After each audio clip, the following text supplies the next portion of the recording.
আরাফার ময়দানে সবচেয়ে বড় দোয়া লা ইলাহা ইল্লাল্লাহু ওয়াহদাহু লা শারীকা লাহু লাহুল মুলকু ওয়া লাহুল হামদু ওয়া হুয়া আলা কুল্লি শাইইন কাদির, এই দোয়াটা। তো যাই হোক, তওয়াফ শেষে কি করবেন? সাই বাইনাস সাফা ওয়াল মারওয়া, সেখানে আয়াতটা আছে ইন্নাস সাফা ওয়াল মারওয়াতা মিন শাআইরিল্লাহ। আমি খুচরা বিষয়গুলো ধরবো না, কারণ লম্বা হয়ে যাবে।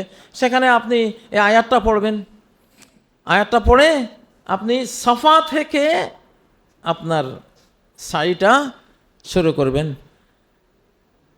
সেখানে কাবার দিকে তাকিয়ে একটা দোয়া আছে, লা ইলাহা ইল্লাল্লাহু ওয়াহদাহু লা শারীকা লাহু লাহুল মুলকু ওয়া লাহুল হামদ ওয়া হুয়া আলা কুল্লি শাইইন কাদির সাদাকা ওয়া'দাহু ওয়া সাদাকা আবদাহু আনজাজা ওয়া'দাহু ওয়া হাজামাল আহজাবা ওয়াহদাহ। এই যে এটা দোয়া আছে, আপনাদের বইতে অবশ্যই পাবেন এটা। এগুলি হলো মুখস্থ করে নেওয়ার বিষয়। আবার মারওয়াতে গিয়েও কাবার দিকে ফিরে এই দোয়াটা করবেন এইভাবে। আর দৌড় অনেকে দেখা যায় পুরো রাস্তায় দৌড়ে না, শুধু ওই সবুজ চিহ্ন যেটা করা থাকে, হাজার আলাইহিস সালাম যেখানে দৌড়েছেন সেইখানে আপনি সারি করবেন, দৌড়বেন। আর তওয়াফের মধ্যে একটা কথা রয়ে গেছে, পুরুষের জন্য ইত্তেবার কথা আছে, রমলের কথা আছে।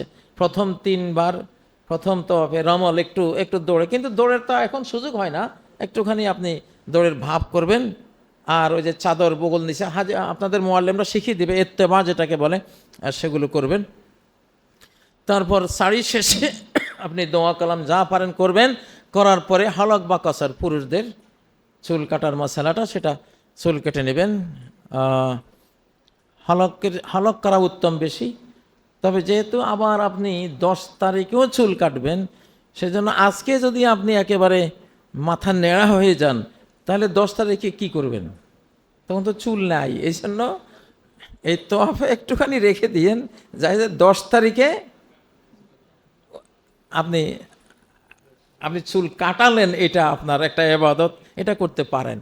তাহলে এখানে যদি কসর করেন উমরাতে, তাহলে হলক করবেন হজে, তাহলে ভালো। 2টা করলেও জায়েজ আছে, জায়েজ না, এখানে না জায়েজের কোনো প্রশ্ন না। কিন্তু সাধারণত যেহেতু হজেরটার গুরুত্ব বেশি, সে সময় আপনি হলক করলেন। এখানে যারা আছেন আমাদের এই কর্মশালা যারা পরিচালনা করছেন, এইভাবে বলা কি দরকার আছে? আপনারা বলেছেন এগুলি? জি, বিস্তারিত বলার দরকার আছে না? যদি আপনারা বারবার এগুলি যদি ওনাদেরকে বলা হয়ে থাকে, তাহলে তো চর্বিত শ্রবণ করে লাভ নেই। আমি একটু আচ্ছা, তো যাই হোক, আপনি তাহলে আমাদের তওয়াফ করলাম আমরা। মহাবিশ্বে তারকারা যেভাবে ঘুরে, সূর্যের চারপাশে, গ্যালাক্সিগুলো যেভাবে ঘুরে, চাঁদ যেভাবে ঘুরে পৃথিবীর চারপাশে বাম দিক থেকে, ঠিক ওই সিস্টেমে ঘোরাটা কাবাতে। গোটা মহাবিশ্বের সাথে আপনি তাল মিলিয়ে এইভাবে আল্লাহর ঘরকে প্রদক্ষিণ করলেন। তো তওয়াফ হলো, সারি হলো, হলক কসর হলো, এরপরে আপনি তো মুক্ত, এখন হালাল হয়ে গেলেন। 8 তারিখে আবার আপনি রওনা দিবেন কোথায়? মিনার প্রান্তরে। সেখানে সালাতগুলো গিয়ে পড়বেন, কসর করবেন, অর্থাৎ জোহর 2 রাকাত, কোনো সুন্নত লাগবে না। মাগরিব 3 রাকাত, সুন্নত লাগবে না। এশা 2 রাকাত, আর সাথে বিতিরটা পড়বেন। ফজর সুন্নতও পড়বেন, ফরজও পড়বেন। সেখানে কসর করবেন। জমা করবেন না, কসর করবেন, কিন্তু 2 নামাজ একসাথে পড়বেন না, যে জোহর আসর একসাথে, মাগরিব এশা একসাথে, এটা করবেন না, কিন্তু কসর করবেন। আচ্ছা, নবী সাল্লাল্লাহু আলাইহি ওয়াসাল্লাম কসর করেছেন এখানে, সেজন্য আপনি এটা মিন আহকামিল হজ, ওখানে মিনায় গিয়ে সেখানে পারলে হযরত ইব্রাহিম আলাইহিস সালাম ইসমাইলকে কোথায় জবাই করতে নিয়েছিলেন এগুলো দেখবেন। সেখানে যেগুলো নিদর্শনাদি আছে এগুলো পারলে দেখবেন। এখন অনেক কিছুর চিহ্ন নাই, এগুলো সব স্থাপনা নির্মাণ করে সব কিছু এখন দৃষ্টির আড়ালে চলে গেছে। তো যাই হোক, তো হজের সবচেয়ে গুরুত্বপূর্ণ ফরজ ইবাদত হলো 9 তারিখে আরাফার অবস্থান, জোহর থেকে মাগরিব আরাফাতে অবস্থান নেবেন। এখন তাবু আছে, তবে পারতপক্ষে গাছের নিচে গিয়ে, সেখানে জিয়া গাছ আছে, জিয়া গাছ, প্রেসিডেন্ট জিয়া যেসব নিম গাছ লাগিয়েছিলেন, আরাফার ময়দান, এগুলোকে জিয়া গাছ বলা হয়। তো এগুলো আছে। ওগুলোর নিচে গেলে আবেগটা বেশি আসে, কান্না বেশি আসে, আল্লাহকে একবারে খোলা আকাশের নিচে মনোযোগটা বেশি থাকে। সেটা যদ্দূর পারেন করবেন, কিন্তু হুদুদে আরাফা, আর সীমানা দেয়া আছে মুআল্লিমদের থেকে শিখে, হুদুদের সীমানার বাইরে যদি যান তাহলে ফরজ তরক হয়ে যাবে, হজে বাতিল হয়ে যাবে আপনার। এই জন্য এটা খুব লক্ষ্য করে জোহর থেকে মাগরিব সূর্যাস্তের পরে রওনা দেবেন, সূর্যাস্তের পরে রওনা দেবেন। সূর্যাস্তের আগে রওনা দেওয়া ভুল। সূর্যাস্তের পরে রওনা দিবেন। কোথায়? মুজদালেফার দিকে। মুজদালেফা এখন তো গাড়িতে নিয়ে যাবে বা হেঁটেও যেতে হয়, যে যেমনে পারে নিয়ে যাবে আপনাদেরকে। সেখানে গিয়ে রাত্রি যাপন করা, জিকির আজকার করা, একটু ঘুমানো, আর ফজরের সালাত পড়া। ও তার আগে মাগরিব এশা কাসরান ও জামান, মাগরিব আর এশা মুজদালেফা গিয়ে পড়বেন। মাগরিবের তো কসর, তো মাগরিব তো নিজে কসর, এক রাকাত মাইনাস করা, তো ওইটাকে কসরুন নাহার বলা হয়, দিনের কসর বলা হয়, দিবসের কসর। এটা আর কসর নাই। অনেকে ভুলে মাগরিবকেও 2 রাকাত পড়ে, তাহলে সলাতে বাতিল হয়ে যাবে। মাগরিব 3 রাকাতেই পড়তে হবে, এশা 2 রাকাত। আজান হবে, হ্যাঁ, ওখানে ভিন্ন ভিন্ন, যেহেতু হাজার হাজার জামাত হয়, ওখানে আপনারা একজনকে দিয়ে আজান দেওয়াবেন, এরপরে এক একামত দিয়ে মাগরিব পড়বেন, আরেক একামত দিয়ে এশা পড়বেন, কোনো সুন্নত লাগবে না, ভিতিরটা পড়বেন। ভিতির সফরের মধ্যে নবী সাল্লাল্লাহু আলাইহি ওয়াসাল্লাম পড়তেন। তারপরে জিকির আজকার করতে করতে করতে ইনশাআল্লাহ ফজর পর্যন্ত ওখানে থাকলেন। তারপরে সেখান থেকে 10 তারিখের, যেটা হজ্জে আকবর বলা হয়, একেবারে এই দিনে অনেক কাজ। এই দিনে গিয়ে বড় জামারা, যেটাকে বাংলাদেশে বড় শয়তান বলা হয়, তাই না? মুজদালেফাতে আপনি কঙ্করগুলো বাছাই করে নেবেন।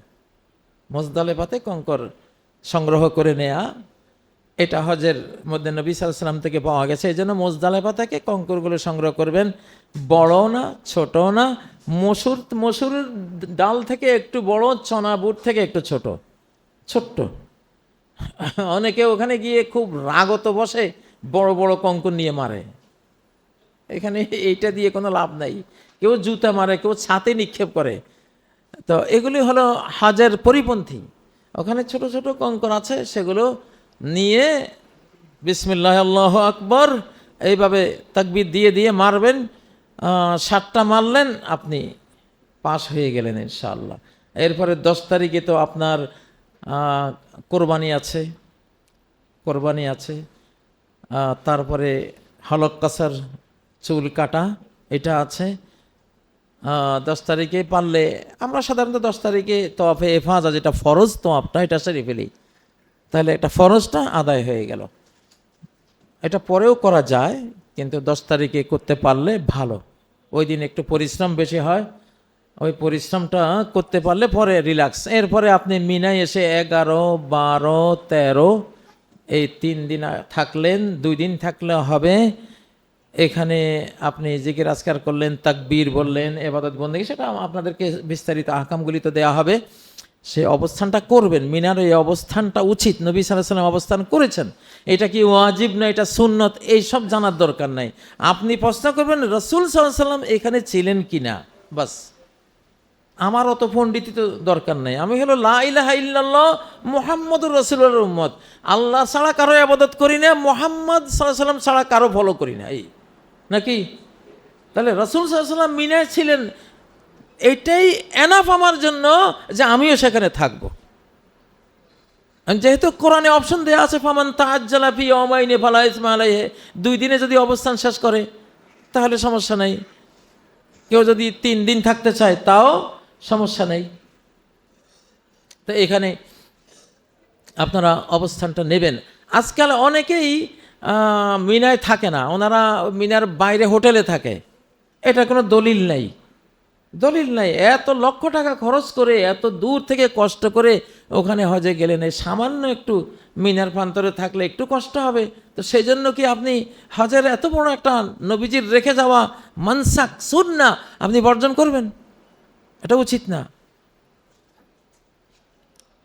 যাই হোক, তো মিনায় 3 দিন থাকার সময় সোগরা, উস্তা, কোবরা, ছোট শয়তান, মেজ শয়তান, বড় শয়তান, ছোট জামরা, মেজ জামরা, বড় জামরায় পাথর মারার যে নিয়মটা আছে সেটা করবেন।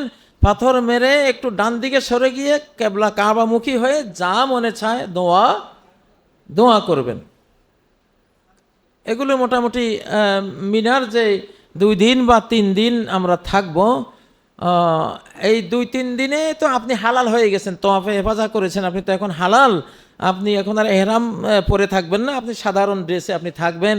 এবং নবীজি বলেছেন এই 3 দিন আইয়ামু আকলিন ওয়া শুরবিন ওয়া যিকরিন লিল্লাহি তাআলা, এই 3 দিন হলো তোমরা খাবা, পান করবা, এবং মানে একটা আনন্দের দিন, সাথে আল্লাহ জিকির থাকবে, তাকবীর থাকবে, তাকবীরে মুতলাক, তাকবীরে মুকাইয়াদ।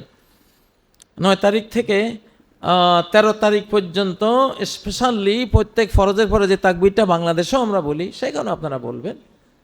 আর এমনি ওখানে তো ঈদের দিন থেকে সব সময়ের জন্য একটা তাকবীর আছে, হাঁটে গাঁটে বাজারে চলতে আপনার সর্বত্র যেখানে যাবেন তাকবীর বলবেন।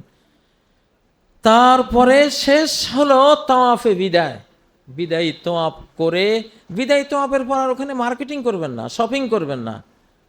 বিদায়ী তোয়াফ করে অনেকে বাজারঘাট করে না। বিদায় মানে হলো কাবা শরীফ জিয়ারত করতে আসছেন, হজ করে আসছেন, তোয়াফের মাধ্যমে আপনার এই সফর সূচি শেষ। এরপরে আর ওখানে আপনার কোনো কাজ নাই, সোজা বাংলাদেশ। তাহলে আপনি গিয়ে সর্বপ্রথম কাবার সাথে সাক্ষাৎ হলো, আবার আসার সময়ও কার সাথে? সর্বশেষ আপনার সাক্ষাৎটা, সম্পর্কটা কার সাথে হলো? আউয়াল আখের এখানে কাবা, আর মনোজগতে তো আল্লাহ আছেনই, যেটা মূল উদ্দেশ্য। তো এইভাবেই আলহামদুলিল্লাহ মোটামুটি, আর খুচরা কাছরি মাসালা তো অনেক আছে, সেগুলো আপনারা জানবেন, আপনাদের মুআল্লিমিনরা জানাবে। তো একটা স্ট্রাকচার আর কি মোটামুটি এটা। আর প্রচুর দোয়া, এটা দোয়ার জায়গা। দোয়া কবুলি যে জায়গাগুলো আছে আপনার হাজারে আসওয়াদের ওখানে আছে, তারপরে সাফায় আছে, মারওয়াতে আছে, আরাফার ময়দানে আছে, তো মুজদালেফায় আছে। দোয়া কবুলের জায়গা তো গোটা যে হজের যে এরিয়াটা পুরোটার মধ্যে ছড়িয়ে ছিটিয়ে আছে। আল্লাহ তাআলা আপনাদেরকে একটা মকবুল হজ দান করেন, আমরা দোয়া করি। আর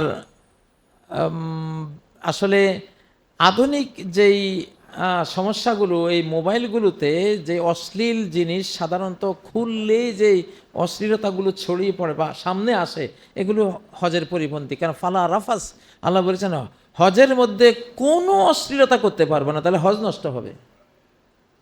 আর অশ্লীলতা কি?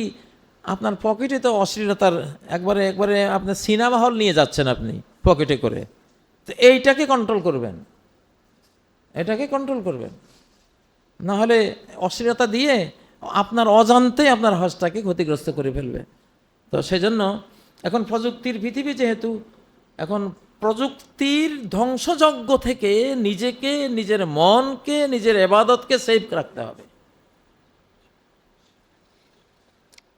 আর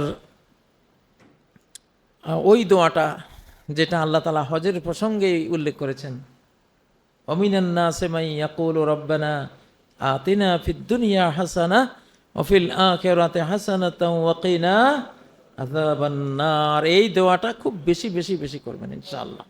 এটা একেবারে ইহ পরকালের সব কিছুকে শামিল করে ছোট্ট কথার মধ্যে। তো আমার মনে হয় মোটামুটি সংক্ষেপে হজের একটা স্ট্রাকচার বক্তারাও বলেছেন নিশ্চয়, যদি আমি শুনিনি। আমি এখানে আমার বক্তব্য শেষ করলাম। আল্লাহ তাআলা আপনাদের হজ কবুল করুন।